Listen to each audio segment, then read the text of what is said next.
And welcome to a special episode of Riding Through the Unknown. I'm your host, Michael, and tonight I am joined by an amazing guest who I feel like you all will be so surprised by what she can bring to this series. And hopefully, we'll have her on for, I think we were talking backstage about maybe 3 episodes worth so far that we were talking about. So you guys are in for a huge treat. This guest, I am so excited to have on. She is in the secret space program, but more than that, she's a quantum healer. She is a contactee and a multidimensional energy intuitive. So I am going to. I know she's a little nervous about this, so it's all good. Take a deep Deeper. breath, and I'm gonna let my guest say a little bit about what she does. The one, the only, incredible, amazing Erica Amoreena. Thank you for that. You're Thank welcome. you. And what did you just ask me? See, I can't remember. You asked me to talk about what? To explain what you do, like what a quantum healer, contactee, and interdimensional energy Multidimensional. intuitive is. Multidimensional. There you go. See? Yeah. So I'm able to see see through all time space interdimensionally. Like I can sit here in the 3D and I can tap into any other dimension and get information from that and bring it back to here and now, including going into the future, going into the past, and bringing that information here now. And that's what I help people with who are looking for answers to their own life mysteries. That's really amazing. And is that something you've always been able to do, or did something happen that kind of triggered it? I had always been able to since a young child, and I had always been like on the side since I was 17 or 18 years old. I would do readings for people who needed them, like friends, neighbors, family, my entire life. But then I had my awakening, very violent awakening in 2022, and everything just blew wide open. After healing from that and not going crazy from it, I managed to start working and helping others with those abilities. The quantum healing part of that comes from my soul team, or I guess you could call it star team or soul family or spirit guides, whatever you want to name it. They help me when I'm working with people on a quantum level. If I am tuned in with somebody else's energy and I need that energy to move or transmute or heal, I can do that over long distances. So that's interesting. And it's something that I found the secret space program and the agencies were using me for. And I will get into that soon. And a quick question I have for you, and I'm not sure how well it can be answered, though, is I hear people will say, like, I'm an energy healer, I'm a Reiki healer, I can channel different dimensions, I can this or that. What makes quantum different and more effective, do you feel, in your opinion? In my opinion, it's affecting the energy of, I guess it's being able to make things, bring things into alignment, bring things into balance just by speaking it within another, whoever I'm in contact with and working with at that time.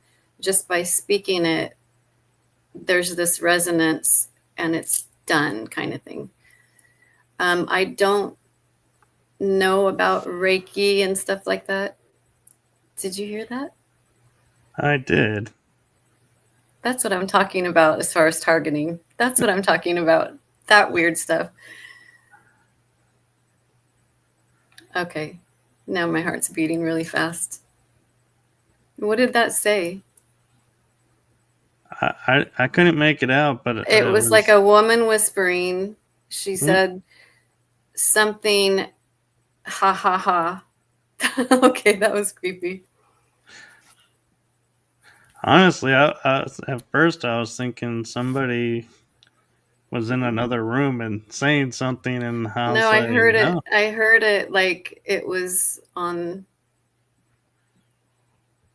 I I've had a lot of weird stuff on my shows happening, and being I'm in the paranormal field, so Yeah. chances are, anything can happen over these airwaves. But Well, I hope whoever that was, I hope you're supportive and not gonna take this podcast down.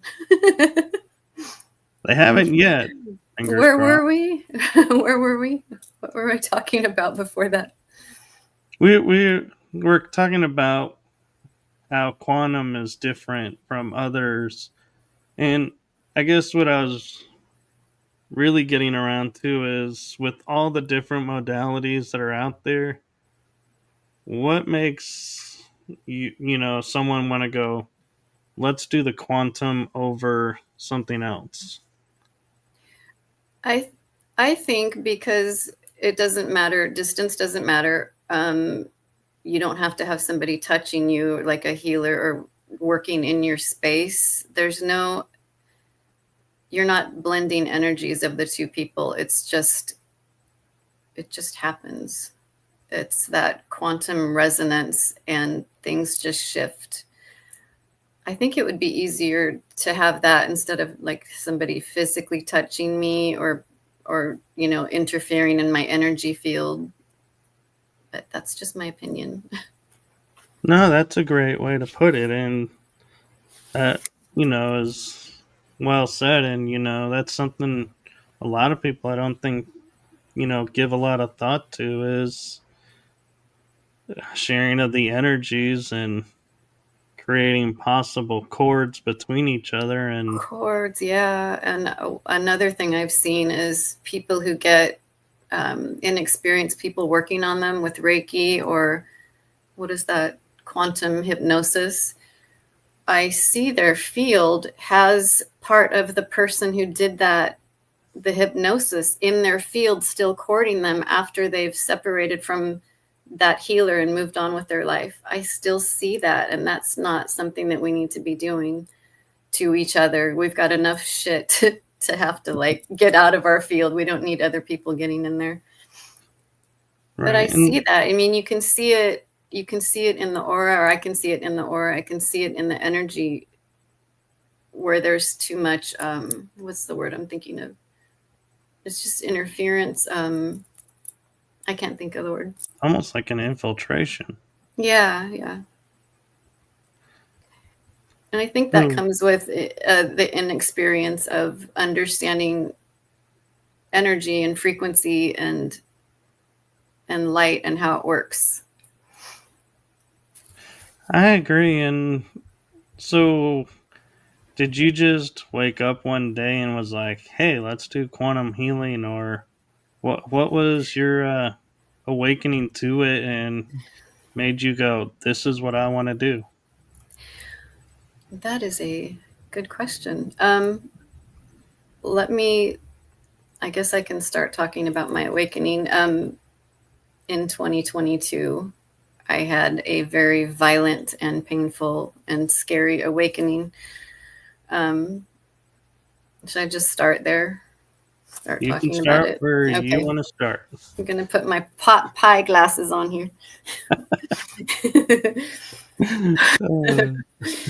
Uh, So in 2022, I was working in Monterey, California.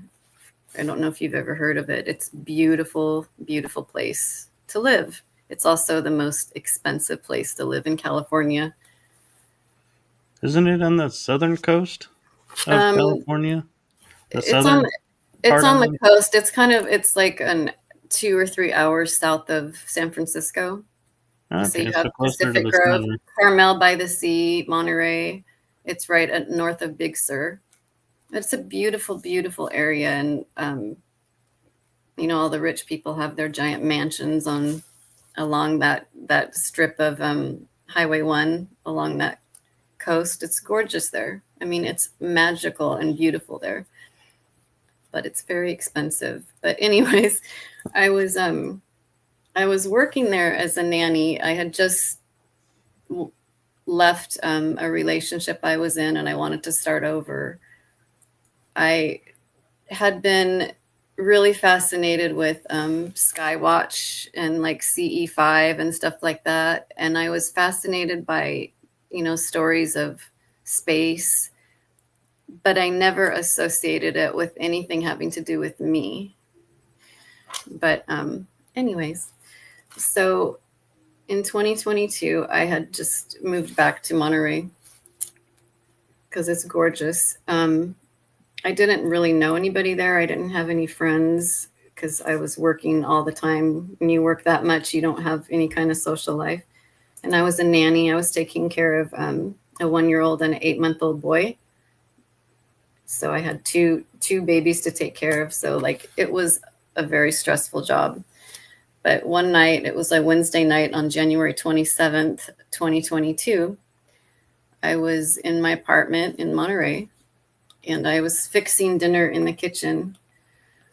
I was getting ready, getting my lunch ready for the next day because I had to get up early and be with the boys. And I had to, be on it. I had to make sure that they were fed, clean the house, make sure they're get to their little baby classes, the library, the park. So I'm fixing my dinner, and it's about 7 o'clock at night, and I'm in the kitchen, and I'm stirring, my food on the stove.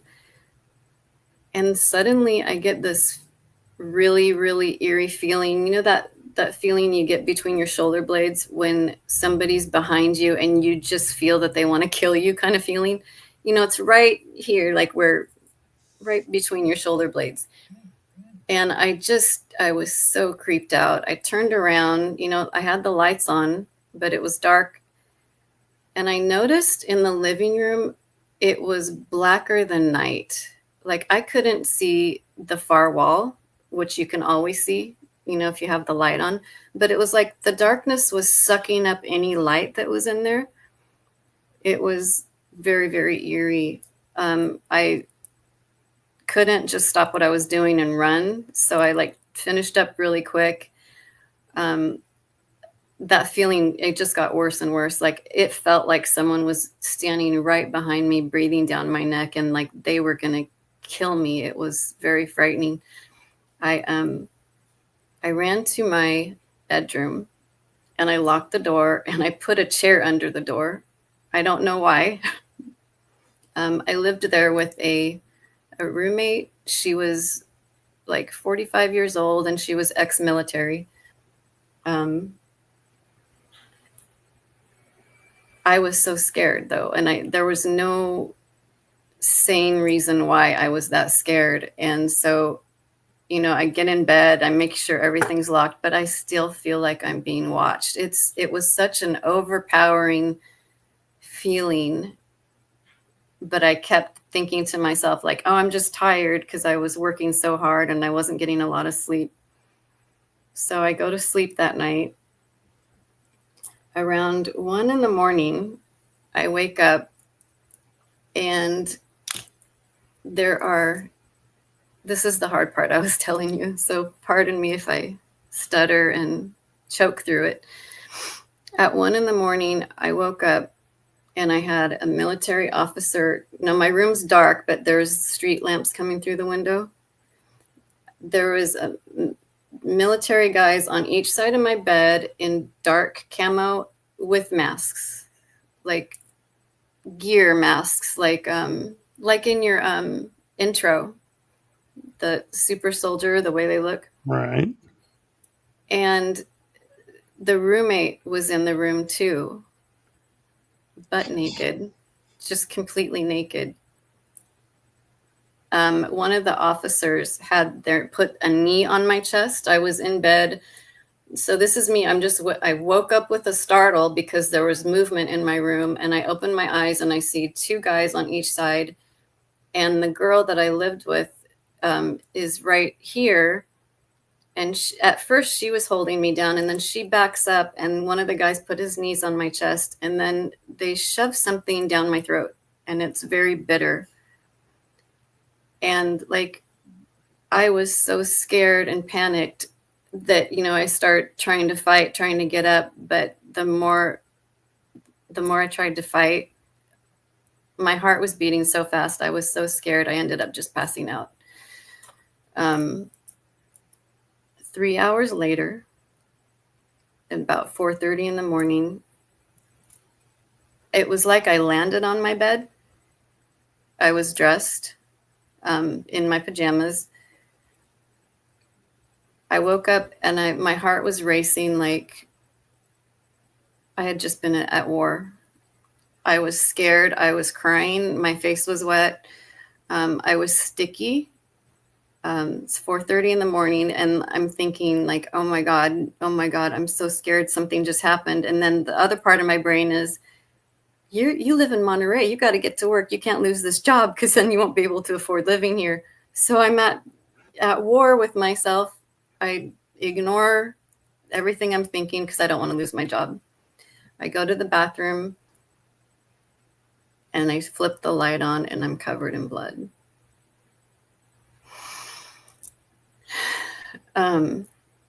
I felt drugged. I was bleeding. I was bruised, and I didn't know what the hell had happened. I showered. It was still dark outside because I had to get up so early for my job. I showered. I was telling myself, just you can get through this. You just have 2 more days left. Get through this. Just push through the feeling of being beat up. Like, I was so sore. So I get dressed. I go into the kitchen. I'm putting my lunch in a bag, and the sun is just starting to come up.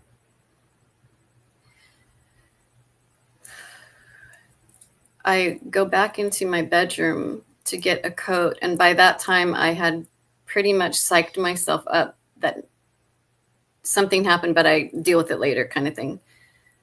When I opened my bedroom door and the light started coming in, I noticed that my furniture was knocked over. I noticed things were in disarray. There had been a fight in my room. So at that moment, like, my heart dropped on the floor, my knees buckled. I really just wanted nothing to have happened, and I just wanted to go to work. But I realized at that moment what I had thought I had imagined with the 2 military officers had really happened. So I made myself go to work. I worked for 2 days. I do not remember anything. I was in shock. I don't think I ate. I wrote pages and pages of notes because I always had to log everything I did with the boys at my job. So I wrote 2 days worth of notes. I didn't remember a thing. I was in shock. And then Saturday came. I don't remember what I had did. I remember driving myself into the park where it was sunny. And there was just, in PG, in Monterey, there's really not a lot of sun. So I found one little spot with a sunbeam, and I curled up in the fetal position. This isn't like me either. At a park. And I just laid there in the sun. I felt like I hadn't been in light for years and years and years. So give me a moment here. No, take your time.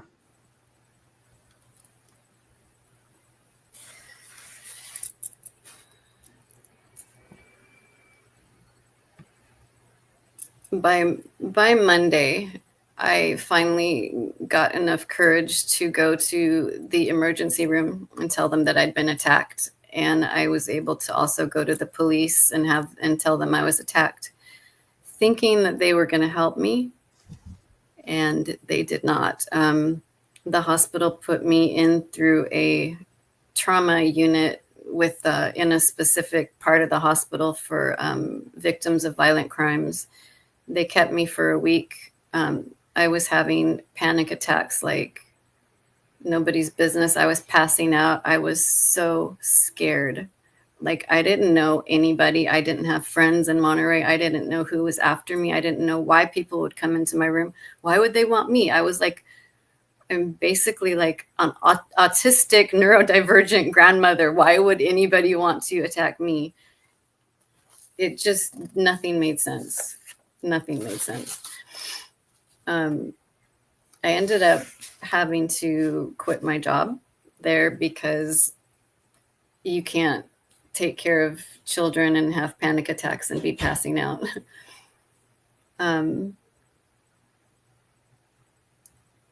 It was, that night just sent me into wanting to know what the hell's going on here.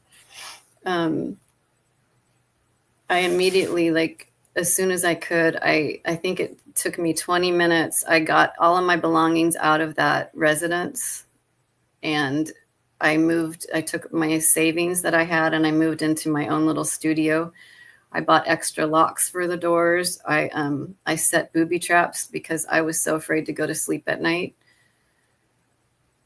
A lot of it was just being in shock. Like, I didn't have anyone to go to. I went to, my dad lived in Monterey and my daughter lived there. But when I called them, I wasn't hysterical. I'm like, this is what happened. I need help. They didn't hear me. It was literally as if everybody that I called for help didn't hear the words I was saying. I was like, I've been attacked in the middle of the night. Can you please help me? I would either get hung up on, like, I called my sister, I called my mother, anybody, please help me. It was like a nightmare. It was like one of those movies where person's running to the neighbors to get help. Nobody helps you. So I had to do all this like on my own. I had no support. I tried to email people in the SSP community because I thought maybe they could give me answers.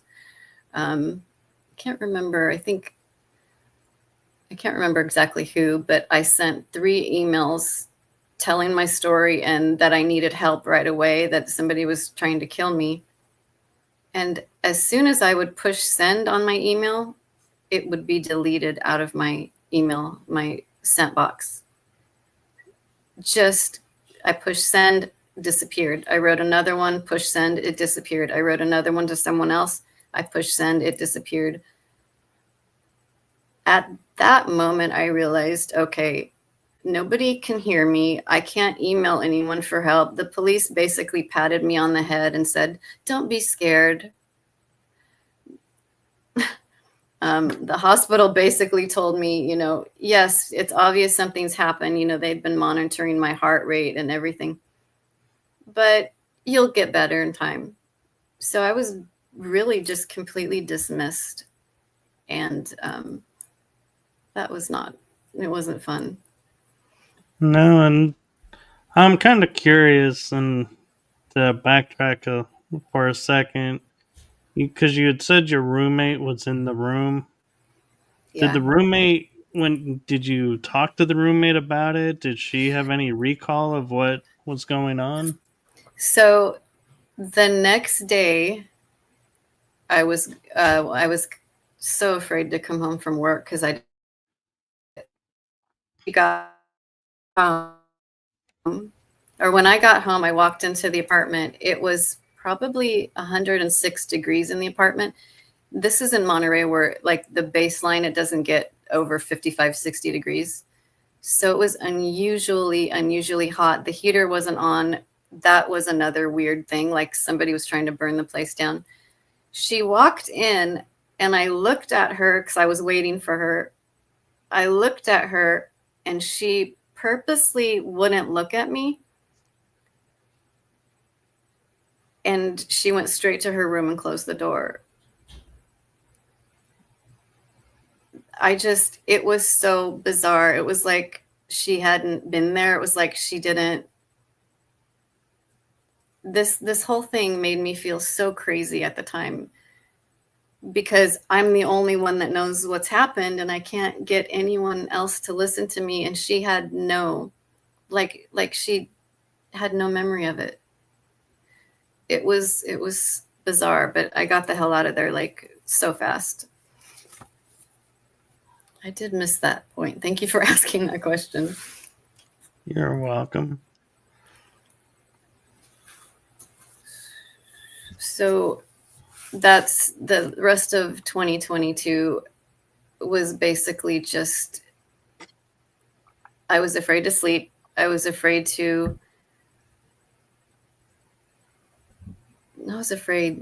scared. I was so overtired. My stomach started bleeding from the stress, from the PTSD of it all, not having anybody to talk to. I called crisis lines. I called literally everyone that you would normally call if you were attacked. And it was like there was a spell on everyone I reached out to, and they just didn't want to hear me. So I stopped trying to get help from everybody. I just stopped. I got so discouraged, like a few months trying to survive without sleep, waiting for someone to, is it going to happen again? So I decided this isn't a way to live. In my mind, I was like, even if there's a God wouldn't want me to go through this. So I decided I was going to take my life because I was just, you're so scared. Like what else was there to do? I didn't want to live like that. My stomach was bleeding out because I was so stressed out. So, and at that time I lived in PG, Pacific Grove, and there's a path along the water's edge. Like it's about 50 feet above the water. And then below you've got the ocean crashing on the rocks. So it's not like you can get in the ocean and get out if you wanted to. So in my mind, I was like, okay, I'm going to clean up my room. Like I tidied up my room. I made everything in order. I took a shower. I don't know why, because I was planning on ending my life here, but I took a shower, got dressed, made my bed. It was about 11 o'clock at night. And I was going to go, like, I was just going to go jump because it was so cold. I knew that it would be like a quick way out. An easy, well, I thought it would be. I put my coat on. I put my hand on the front door to open it, and I'm overcome with, I got so tired. I couldn't even take another step. I had to lay down. So I didn't open the door. I just lay down on my bed for a second, and I was abducted. I need to take a break. Hold on. No, you're fine. And, I wonder if, we talk about all the programming that we get through society and everything is, like you say, you took the shower before going, is what I heard was society tells us always make sure you have on clean clothes. Exactly. Everything Clean is good. underwear So before you like, drive. yeah, you're like, I'm going to be clean if this is it. I'm going I out clean. know. The things that you do when you're like, I think it's funny now, but I mean, it's not funny, but like, I took a shower and got ready because I was going to go jump in the ocean and die. Anyways, yeah, it comes from that. Like, make sure you have clean underwear. But, sorry, this is hard to talk about because it sounds crazy. I felt crazy because I was so alone at the time. But so I'm ready to open my front door. I am overwhelmingly need to just lay down. So I lay down. Everything in my bedroom gets buzzy. It's like this familiar feeling to me. I start feeling like light, like my particles are coming apart. And I wake up on my side, up on a ship that is in the atmosphere of Earth. It's hard to talk about because it sounds crazy. I have a person there that is talking to me. Christy Campbell drew a picture of what these beings look like.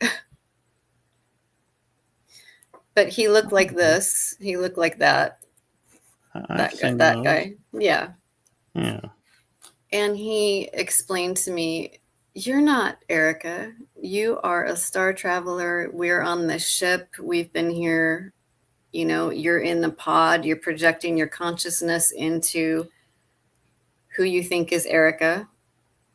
And I mean, I was like thinking that this was so cool. And it's weird because when I'm up there, I have all my memory. So I'm not asking a lot of questions, but I'm just listening to what he's telling me. And this person is my so-called husband or mate, or there's nothing that really translates. He's just part of me, my highest self. But he does something and it lifts this veil off of my memory. And he explains to me that, you know, we've been traveling, we're timeless. I don't even know what species of, I know it's kind of Syrian, but I don't know how old. Like the species that I am as a soul, we're older than the oldest beings can remember. So we really don't even have a home at that point. But we're star travelers. He helped me, and I'm going to say he, but it's not. It's just a being that I was interfacing with on the ship was explaining to me that we're star travelers, that I'm in a pod projecting my consciousness into this being on Earth. I was able to remember everything. I knew who I was. I knew where I came from. I knew my mission. It happened so fast, though. I went from such a limited 3D point of view, you know, who just took a shower to go jump in the ocean, to being this space traveler. And like the things he was showing me was Earth before the Anunnaki came, Earth before the wars, before the Orion Wars, the Electrical Wars, which I was a part of, the Lyran Wars, which I was a part of. I was shown my entire existence as a soul, not as Erica. Does that make sense? It does. And I kind of wonder why, you know, we're able to talk and be so calm and understanding. Is like when you say Orion and Electric Wars, I was a part of those. And so I kind of wonder if we were like same unit, so to speak, same. Oh, ping. I just got a everything, and huge ping. And you're born in 77, right? 78. 78? Yeah, I just got a ping off of you, so there's truth to that. Ping to me is like a resonance of truth. Like you just touched on something that is. Yeah, because not many people know about those, and it's like everyone knows the Orion Wars, but not the Electric. And when you said Electric, I was like, wait a minute, I was a part of that. I think a lot of us here that are speaking out and doing this were a part of those wars, because for me, I remember I felt like I failed. I felt like we didn't win the electrical wars, even though I know we did. But that was my trauma I've been carrying from that. But all of this, you know, sitting It's so strange. I was sitting on the edge of my pod that I sleep in on the ship. It was open, and he was like telling me what's up. Like, hey, don't die yet. You kind of got a job here to do, and this is what we planned, and you're supposed to do this, and then I'm going to help you with this. So if you jump, like, it really messes with our plans. And I'm like, okay.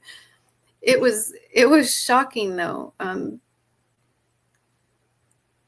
I woke up the next morning very clean and dressed on the top of my bed because I had just been returned in the morning. The feeling that I had after I was returned was so different than what I'd felt the night before when I was going to jump. I felt hopeful. I felt connected to love, which I've never felt here. I felt like there was purpose to all the madness. And it was only like 24 hours after coming back that I had my memory. And then the longer time went on, the more things I forgot. So I had to write it all down as much as I could remember. But it was such a shift for me, feeling like, okay, I don't really want to die. I don't know why, but I don't anymore. And it's interesting because you talk about the end of the electric wars feeling like failed, and even though, like you said, we didn't fail, I had that feeling at the end of the Orion Wars. Really? Is That's as a knight, interesting. I felt like as a knight, and I did have a lightsaber. It's not just a Star Wars made up thing; those were No, I real. remember. I remember them. Yeah. But I went and buried mine somewhere and was like went into hiding, and because I was like, I knew we weren't gonna win, and I knew we had failed, and so and then I told my parents about burying weapon Oh, as a knight and wow. stuff, and then I saw the Star Wars movie, the one where Ray moves the dirt, puts the Oh, sabers in the wow. ground. I had tears, and I I, go, "That's what I did." It's like seeing that was like, yeah, it reminded me exactly how it felt and what it's that's like. And there are times where I sit there and I'm like, I want my saber back, and it's like they say, reach out and call to it, and it'll come. And I'm like, hasn't come yet, so I don't know where it's buried, but apparently it's either on its way or too far out of reach.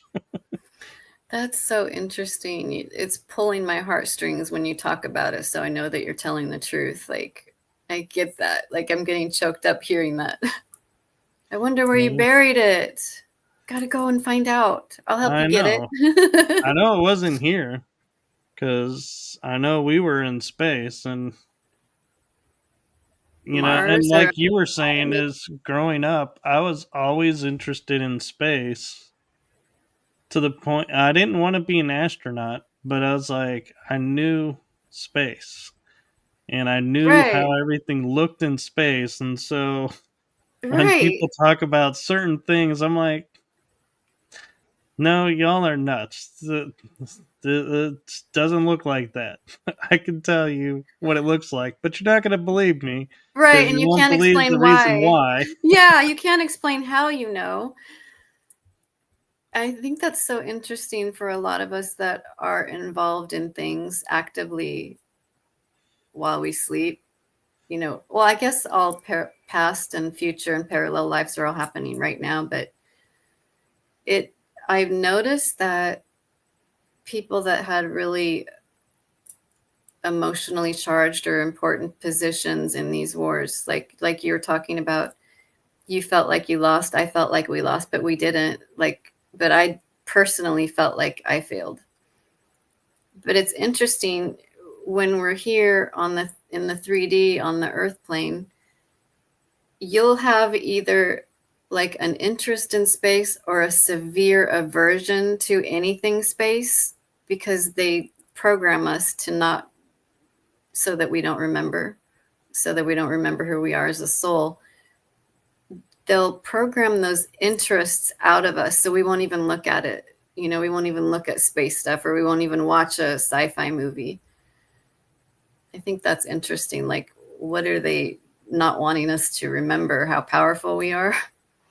I know, and I watched a lot of sci-fi movies like Dune, Battlestar Galactica, Yes, Battlestar Star Galactica. Wars, all of those. And I asked one day, because there are so many sci-fi movies out and movies about space, and I only gravitate towards some, not others.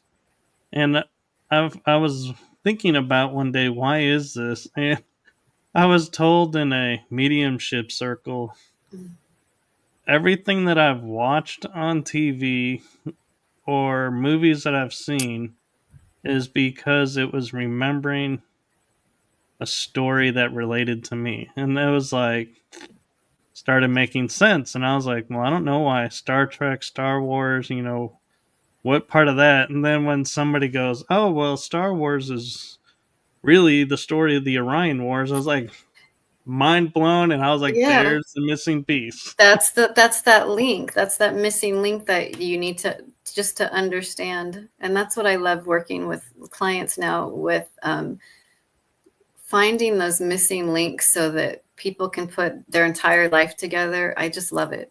It's so fascinating to me. All right, let me continue my story with my pot pie glasses. And just to clarify for everyone, because we're talking about the pot pie glasses, is she had made a picture on social media with the glasses on, and somebody commented, "You look like you want to make a pot pie," and so that's where this is coming from. But they are. They're mother glasses. Eat your peas. Eat your pot pie. Okay, let's see. Where was I at? Okay, so I just get returned back into my studio, and it's the next day, and I'm feeling like I'm on top of the world, man. Because when you get to be with your family and those that you love, like, it was a feeling that I was just so happy. I felt like I was in love. I felt like I wasn't alone for the first time. I was just so excited.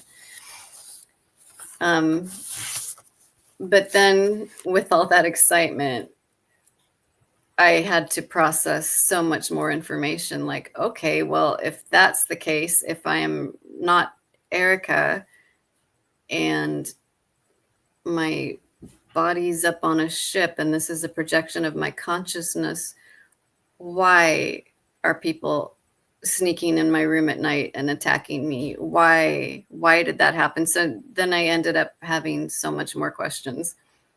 And at the same time, I'm physically processing the memories of, all my deaths being incarnated. Like, all my deaths came to me all at once. Atlantis times, all my lives, like, all of this information hit me at once, and I had to process it. And I mean, that is crazy making, because you don't have people that you can say, hey, I was remembering that I died in a giant wall of water in Atlantis, and I need to talk about that. They'll tell you you're crazy and to get the hell out. This stuff is just so difficult to go through on your own. So I had more questions, and then I had more fears. And then I started seeing, because I had remembered who I was, I had a whole new level of beings visiting me at night. So I didn't have military coming in, but I had the same beings that is in your intro, that are standing in a circle with the robes, the reptilians with the long snout. They would stand in my room at night and watch me. So I had to figure out what that was. It was a lot. I went from being a, like I said, an autistic grandmother nanny, to I'm a star traveler, and wait, these things are happening to me here. I want to know why. So I have a quick question just for clarification. When you say autistic grandmother, are you meaning you're on the scale or the I think children I you're am. watching over? I just call myself that because I've never I think that that's just part of our character traits when we come in and we are not human in our soul. Like, we're neurodivergent, and I'm sure you are too, in a sense. Like, I wasn't somebody who could fit in and go party or go to a bar or go drinking or go on the beach and play. Like, I wasn't that kind of right. I'm very introverted, very shy. I process things different. I read backwards, just neurodivergent, autistic. That's what I call it. But so I ended up moving to Fresno with my mother, who I hadn't lived with since I was 15 or 16 years old, because I couldn't take care of myself. And I was still the PTSD was so bad. I wasn't suicidal though, but I had so many more questions, and I still didn't know why people were after me. When a few days after being at my mom's, I found a box in the garage that I'd left there.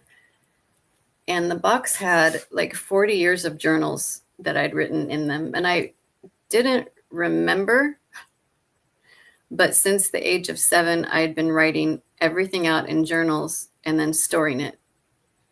But my entire life, I didn't know what I'd written about.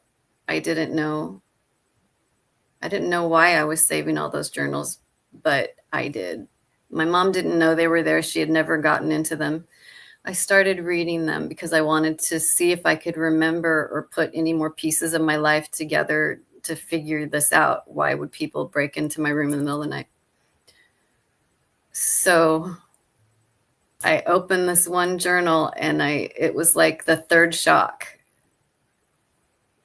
Like, in this short period of time in 2022, everything I ever believed up to that point was just wiped.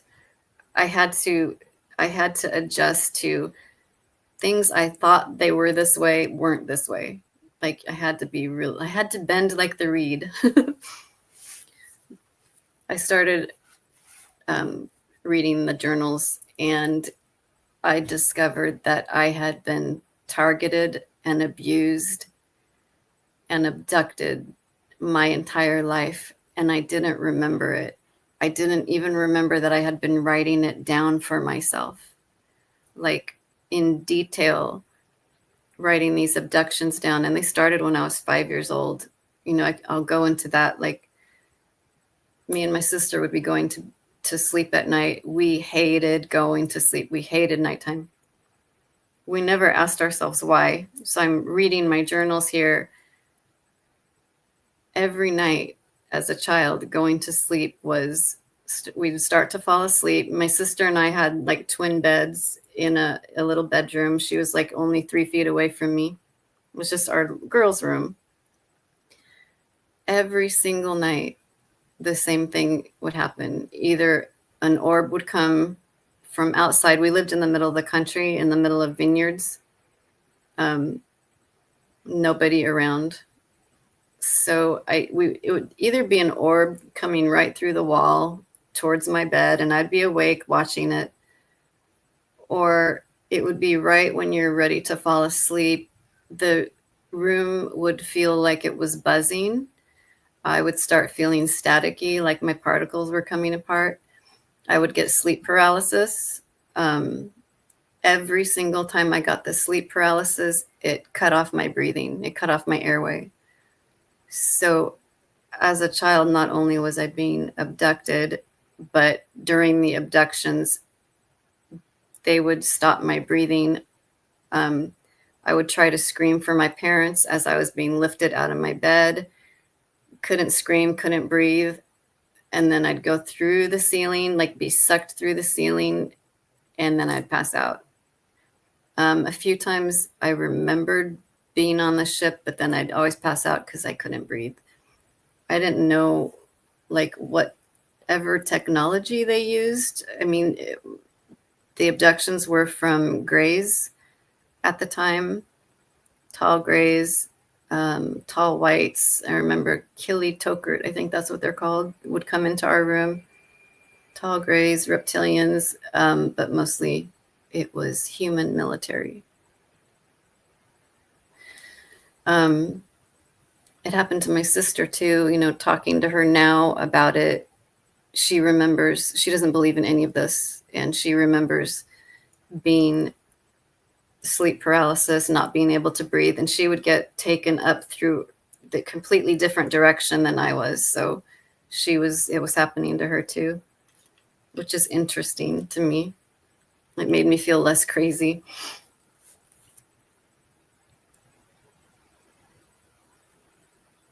So the abductions and the terror started at a very young age. When I was looking at all of these journals, it was so emotionally overwhelming to know that I wasn't just a autistic grandmother, that I had been abducted and abused and targeted and used my entire life. Like it was all in my journals. So what I did was I put the stories in chronological order by year, and I wrote my book about it. I wrote Girl Stolen, A Collection of Memories by Erica Amoreena. And putting all of that together cohesively, it took this burden off of me. And I published it May 10th of this last year, 2024. Once it was published, like all of my memories were in it and I was holding it, it was like I took a crowd of thoughts out of my mind, and it was in a book, and I had room for new memories to come in. So I wrote that, and then new memories started coming in. I wanted to make a point though. I can't remember who. I was interviewed by a podcaster, I can't remember who at this time, talking about my book. And I felt so liberated that it was out and that I had accepted that I wasn't who I thought I was. But then when I started talking about it, like on podcasts, the targeting really got really bad. And the hard part this time was that, you know, when they take us from our beds at night and they put us back, they wipe our memory. I can't have my memory wiped anymore. I don't know if they overused me or something, but it didn't work. Like now they'll come in, like I have pictures of them parked outside of my bedroom first thing in the morning. After my first podcast, I was abducted that night. Same thing, buzzing, sleep paralysis. I'll just give one example. I was taken into a van, a white van that had a dental chair. And there was this man he was wearing all white, like a hazmat suit.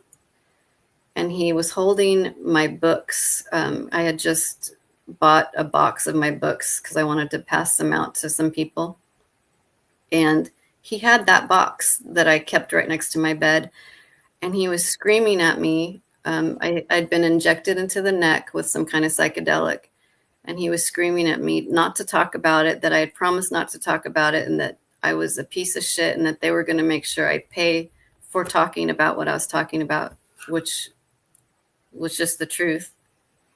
The next morning, I'm returned to my bed. The van is still parked outside across the street. And I want somebody to ask me, how do you know it wasn't just a bad dream? Well, I know it wasn't a bad dream because I buy little drug tests, strip tests at Amazon. So if I'm abducted at night. In the morning, as soon as I wake up, I can drug test myself. Sure enough, I had, I can't remember what it's called. It's a certain psychedelic drug that they injected me with, but it showed up on my test. And another thing they did when they returned me into my room is they stacked my books very neatly. And I just throw things in a box. Like, I'm not neat at all, but they organized them so perfectly next to my bed. It's just eerie. I was going to ask you if the books were by the bed or if they kept the books from you. They returned them, but it started like stuff like that really started getting really bad when I started talking about my book. So I took a break from that for a while. Yeah.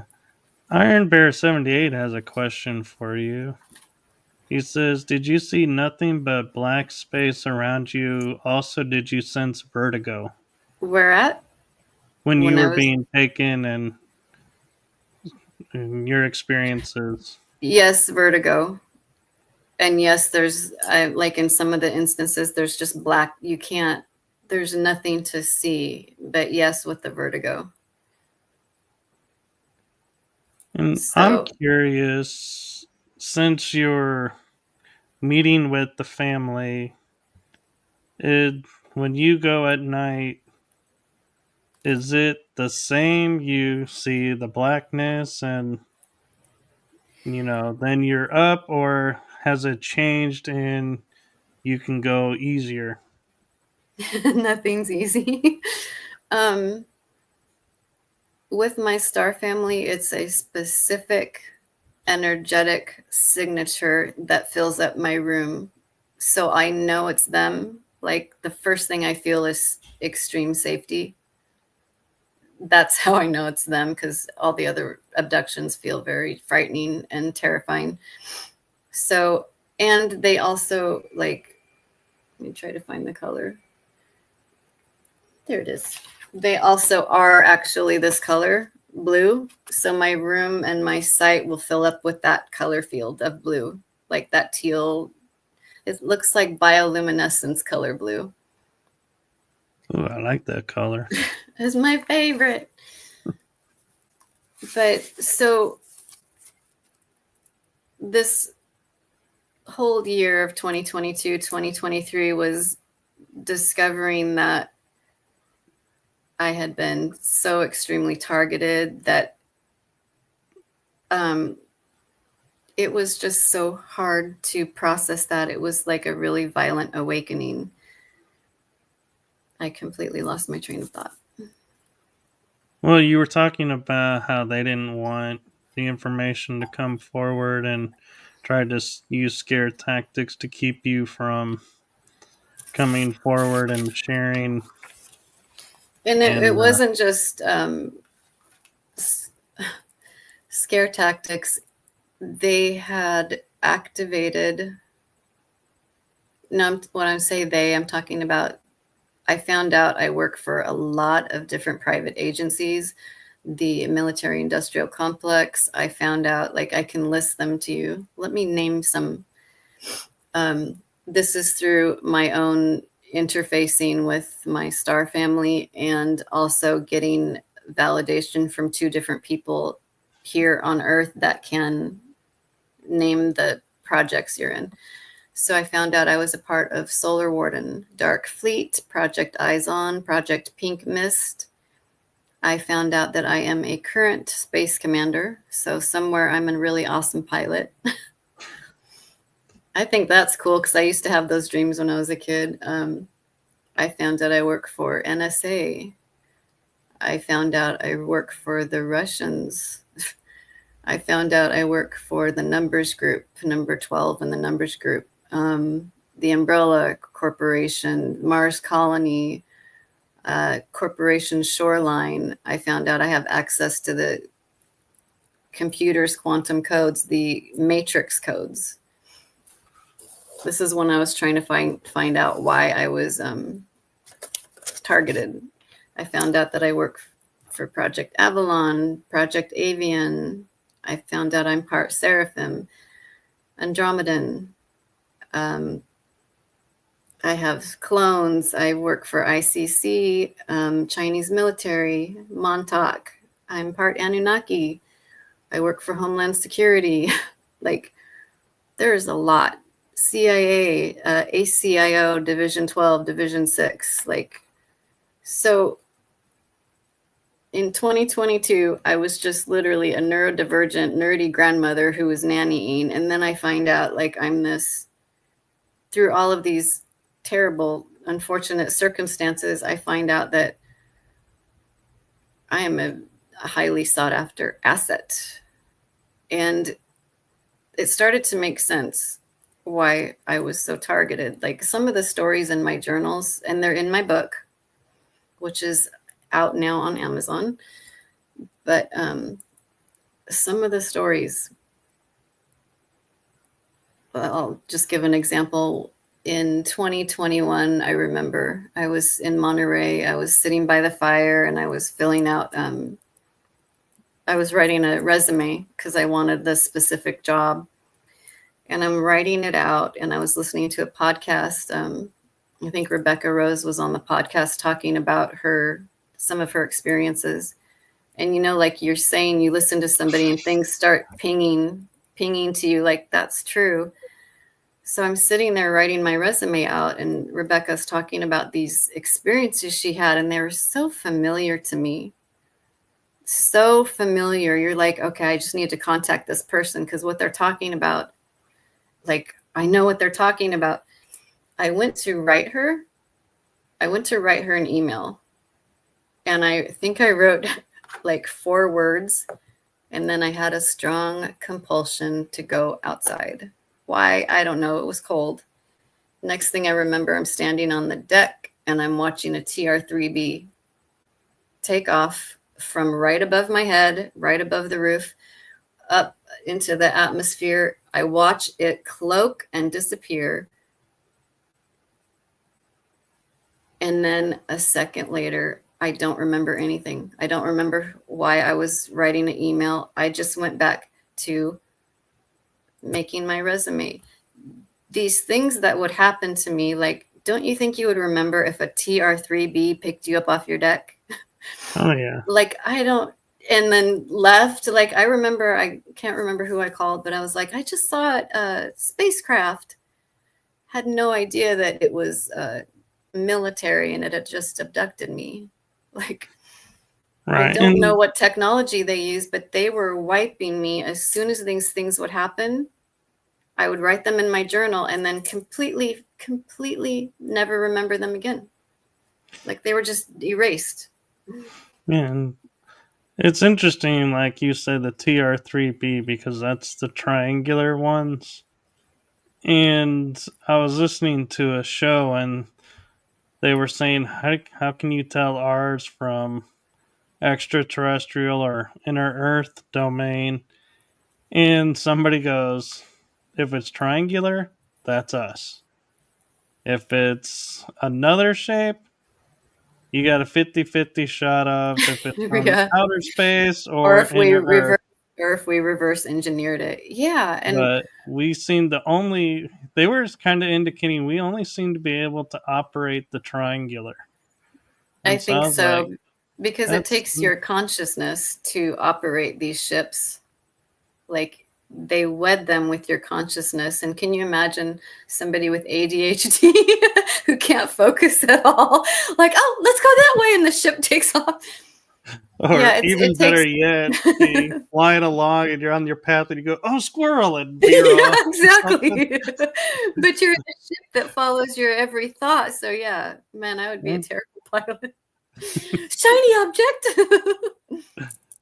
And you talk about being a pilot and everything, and I hadn't given it any thought. And a family friend of mine said he was talking to somebody who was, he thinks, in the programs or knew about it, and he said you watch him drive and like his hand moves as if he's trying to control the vehicle with the hand versus the gear shift and everything, and I was Like, like if like if you put your hand on the gear shift to go forward, you would push down like you would in a ship, or to slow down, you would kind of yeah, move your hand or turn.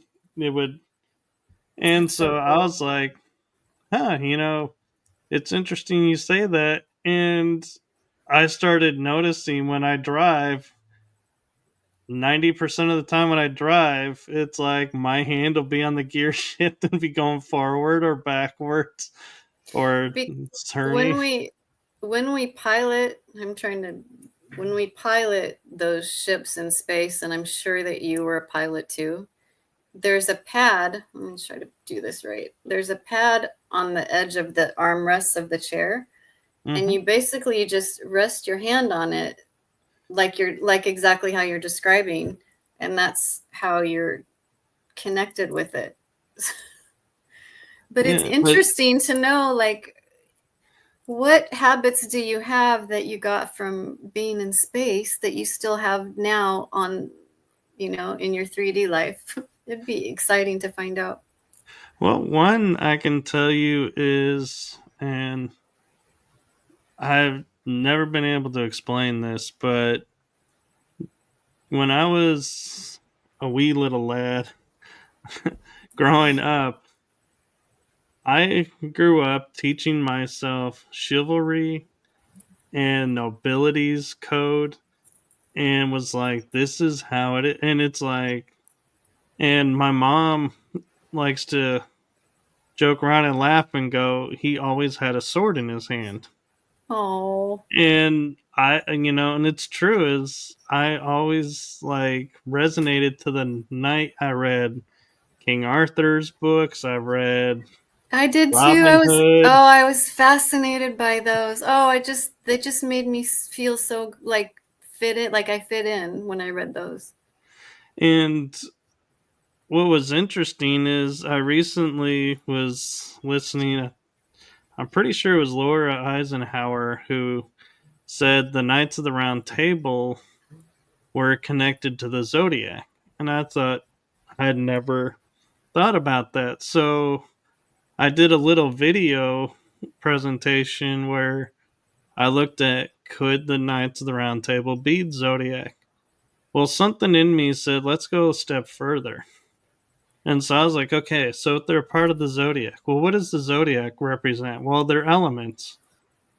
Well, what do those elements represent? And I was like, oh, well, certain star, beings have affiliation with certain elements.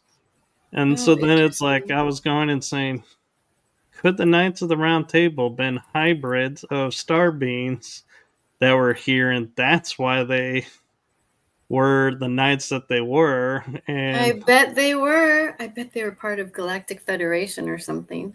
yeah, and so I had this whole presentation of they could have been these star nations That's so cool. represented here, and the fact that it was a round table was like another thing that was star related. That's so cool. I didn't even think about that. So you presented that like in a report?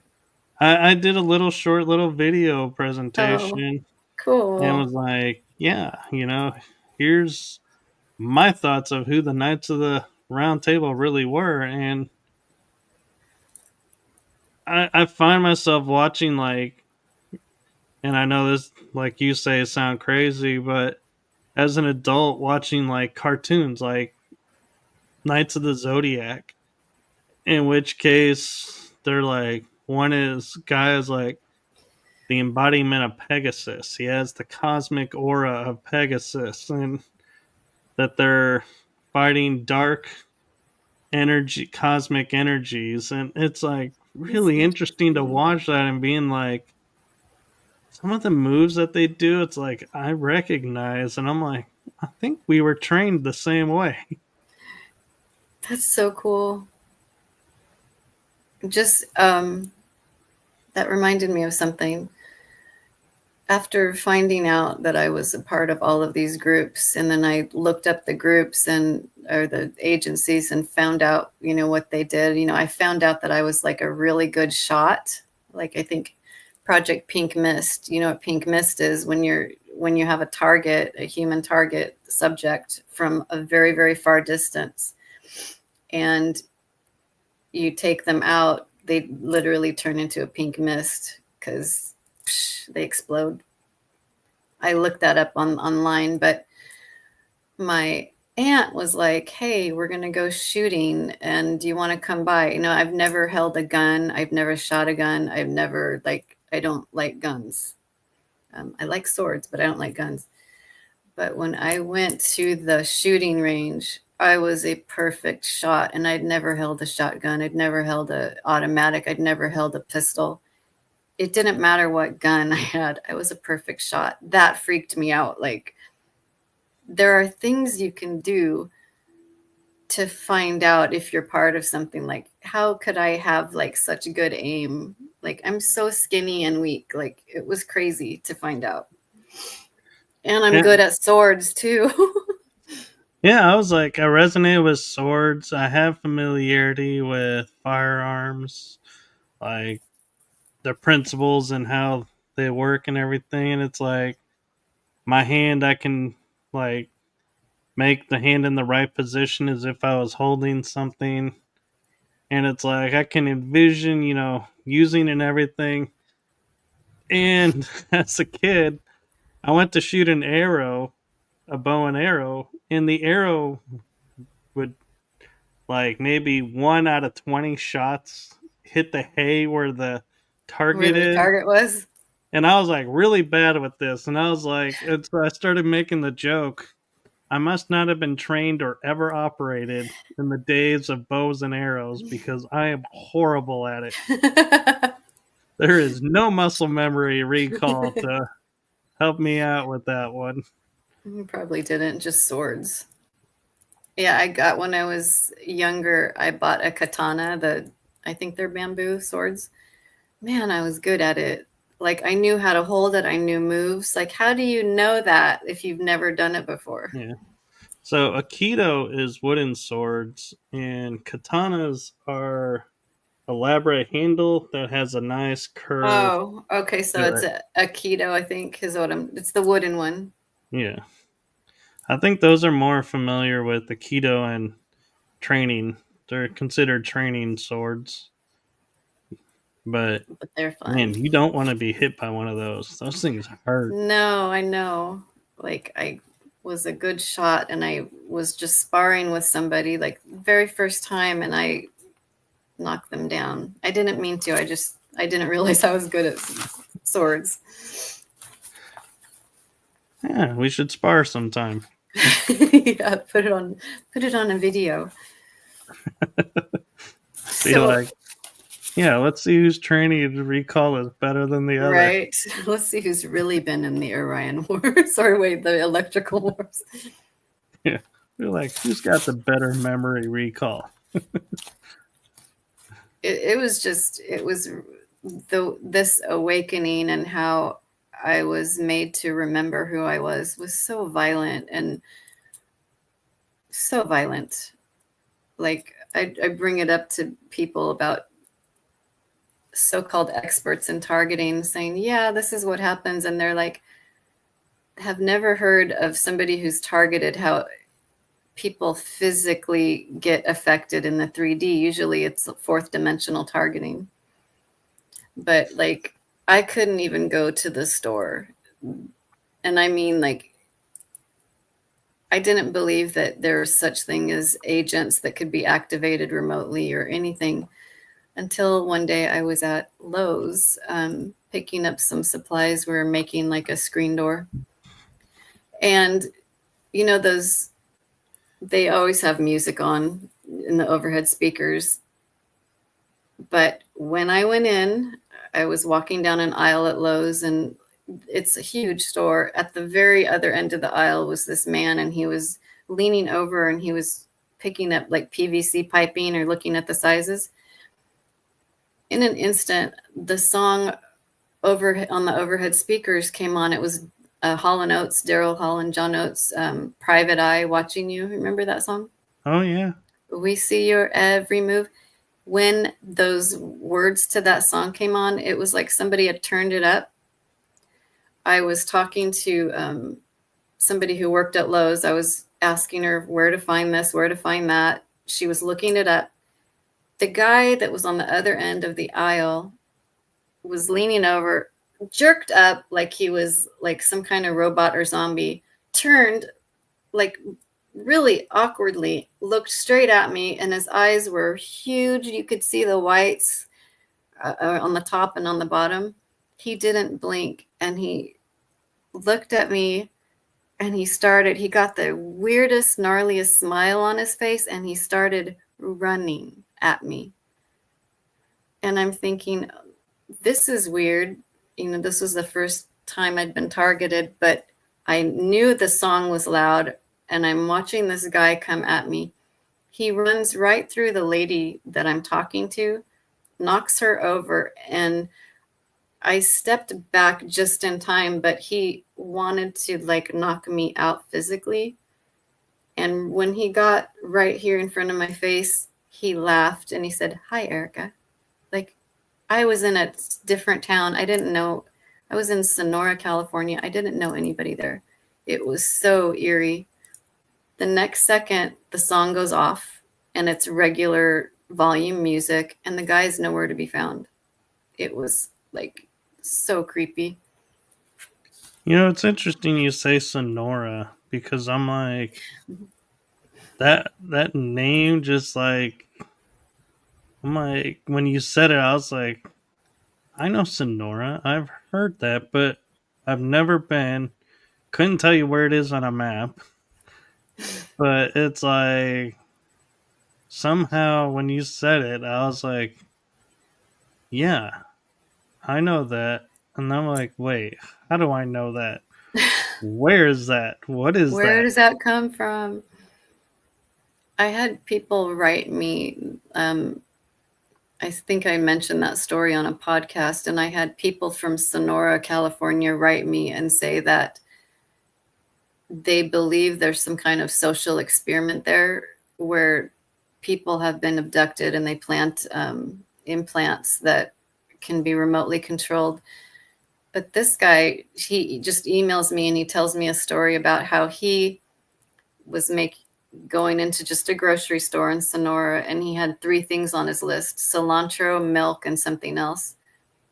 And he said a song came on in the overhead, and he said all of a sudden a woman with children jerked up the exact same way that I had described the guy in Lowe's. And she turns to him and she does that creepy smile and she goes, "Don't forget the cilantro and the milk." Like, it's creepy. So maybe there's something to that, something going on over there.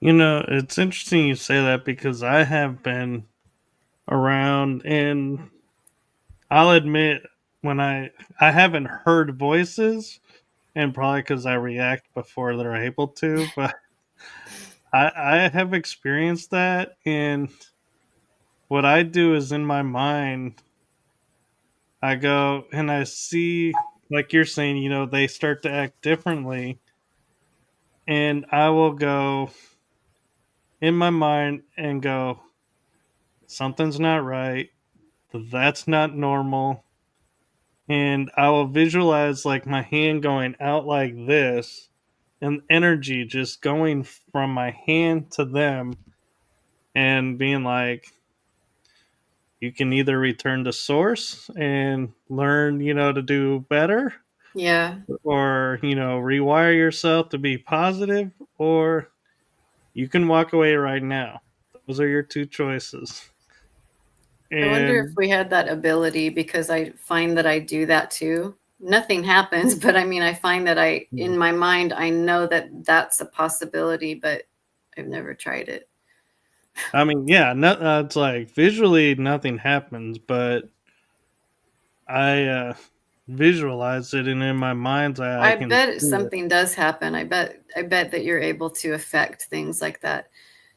The whole reason, literally the whole reason the military industrial complex, or the people who abduct most of us, and I mean, I believe that every human is used while they sleep, bits of their consciousness. But I lost my thought again. What was I saying? Well, talking about humans being used and we all are having it, and I feel like some of us, and you may fit into this category, are hybrids, and that's why we're targeted, and they don't account for our star side Yeah, activating that's and that's what I was that's what I bringing. was gonna say. Thank you. I feel like that they implant us and abduct us and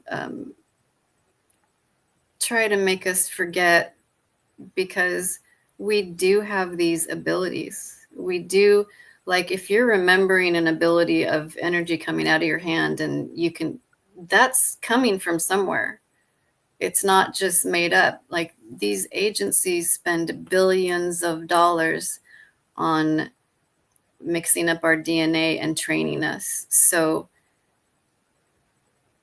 my whole passion that came out of all of this craziness was, I want to discover what I'm capable of when they're not oppressing me. If I can do these things and they trained me and they spend all this money on me, I want to find out how to activate that ability. And from what I found, the way to do that is to get to the point where nothing can trigger you. Like, you've worked on all of your childhood wounds, your emotional wounds, things that leave a chink in your armor. Once that's cleared, you start to come online. Like, the more work you do to better yourself, better your health, better your mental health, clear things up, there's space for these abilities to come back to us. And, I found out that I'm not only just a hybrid. I don't think that I have any human in me besides what's animating this body. But this body was created by ETs in my mom's womb so that I could hold the DNA that I hold, that is my star DNA. Does that make sense? It does. So, I love being able to work with people now, and that's another part of the quantum healing is, let's find in, like, say you're my client, let's find in you where you're blocked, because I want your DNA to come online, and I want you to activate your abilities. I want you to be your best, most powerful, most activated, most sovereign self. And so that's what I do working with clients now.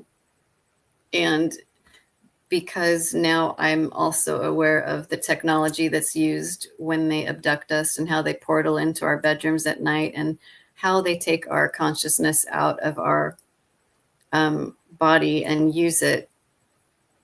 There's telltale signs for absolutely everything. And because I've been going through this for so long, it sucks. But on the other hand, I kind of want to fight back by helping as many people activate as I can. And I'm not saying I activate people. Nobody can activate anybody else, but you can help somebody get clear, connect the dots, and put their life together in a different way to where they can be their best self. Am I making sense? You are. And Okay. one of the things that I like to do now that I've woken up to having been a part of, I don't have like a lot. I have maybe 2 memories so far. Still What is learning one of to. them? One of them was so. Yeah, you think yours are strange. Mine was waking up in a vat of water, similar to if you saw the Wolverine, how he's in the vat of water getting the adamantium added. You have to read my book, because I have a whole part where I remember that, being abducted and being put straight into a vat. Go ahead, sorry.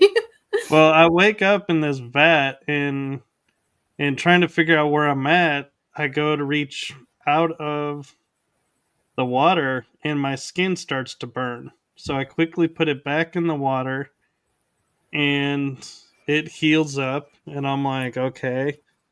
And all of a sudden, this suit appears out of nowhere on me.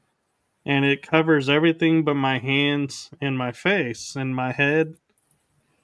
And I get out of the water and I'm like noticing, okay, so the suit keeps me from burning in this atmosphere. Okay. Wow. And I kind of get myself oriented and I'm like, there's no markings, no nothing.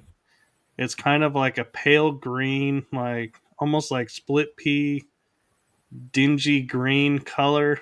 And I'm sorry for those people that like that color. Not my Your color your choice. your skin was that color? No, the surroundings, all the Oh, okay. walls and everything, and the lighting made it That that way. that pea soup green, like in the 50s and 60s. Wait, was it 50s and 60s? That green color?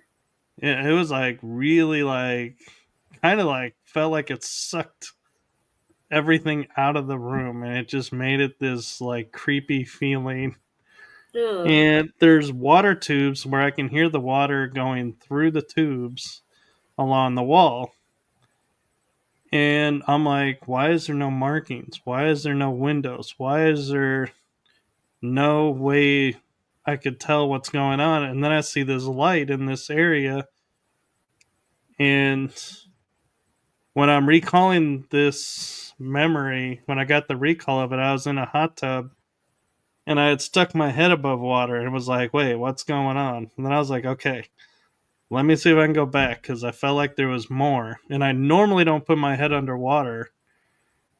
And I hear, and I'm back in place, and I walk towards this room, and there's rows of desks and chairs. And I'm like, what is this room? And I take, and I almost, it's like my foot is like maybe halfway over the threshold without hitting the ground. And all of a sudden, the door is slammed in my face. Like, you're not supposed to be here. Don't know who slammed the door, So but it's like a minute or two of memory that you have. yeah. Yeah, And so then I start walking back, and all of a sudden, the word Montauk is the only thing I hear. And then it's like I'm back above water, and it's like, and I tried to go back under and go, wait, I want more. What else? And I couldn't go back. It was like, that was it. That was all they gave me. wow. Yeah, I was gonna say that color. I've seen that color on a lot of different dark fleet ships. That pea color green, and I do remember it at Montauk Well, see, and I don't too. even know if that room was underwater or could have been in space because the atmosphere was different. That's why I think it burned my skin, is because Oh, that's so interesting. I want to like go into your memories now. so do I'm like anxiously awaiting some more, and they seem to just pick and choose when they want to. It's like random, It and is. It is. You can't force it. I remember wanting so bad to remember more, but it's like it comes to you when you're doing something so random and small. Like when I wash the dishes, for some reason, I get a lot of moon memories because a lot was chrome. I don't know, just little things like that. yeah. Well, I But yeah, just they're just noticed we're at an hour and 30 minutes. okay. So definitely we need to have you back on. And Yes, I have more stories. I didn't even get through half the stuff I wanted to talk about either. well, Um, yeah, thank you so much for having me on, and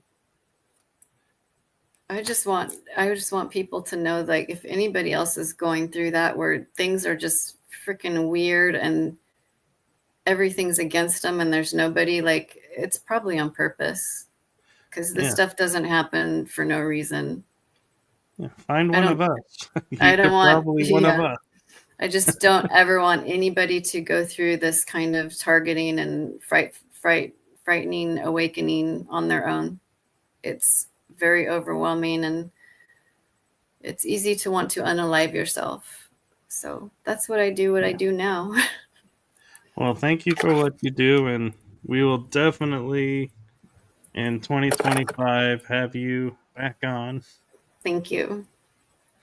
And so, yeah, go to Amazon, get her book, Oh, and you can and find me if you're interested in any work I do at ericaamoreena.com. My book is on there too. very cool. And I'll let me see. How do you spell that? Just my name, Erica Amoreena, and then Oh, .com. I'm like going. I'm like asking how do you spell it? It's It's my right there middle in front of name. me.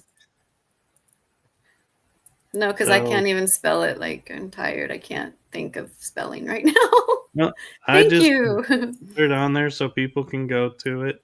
Thank you. And I normally will put links in the descriptions, but I feel like when it comes to like the secret space program, we don't want a lot of people hounding us going, what about this? What about that? So I tend to not include the links so you can have a private life. Right. I know.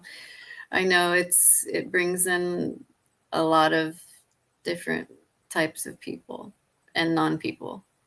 Probably mostly non-people. Yeah. But thank you for coming on, and thank you for actually, for all intent purposes, being the last episode of season 2. And happy solstice tomorrow. Yes, I thought that was perfect timing for the episode. I know they'll probably be doing a lot of dark rituals the next few days, so I'm gonna try to Well, stay very happy and change all that so it there are doesn't also affect a the lot of planet. light rituals being done, so there's the Yes. balance. Yes, there's always balance. Thank you so much for having me on. Yes, and Thank you. we will definitely keep in touch and we'll have you back on and wish you a wonderful night and Christmas season and a joyous new year. Happy New Year, everybody. All right. So we're going to say goodnight, everyone.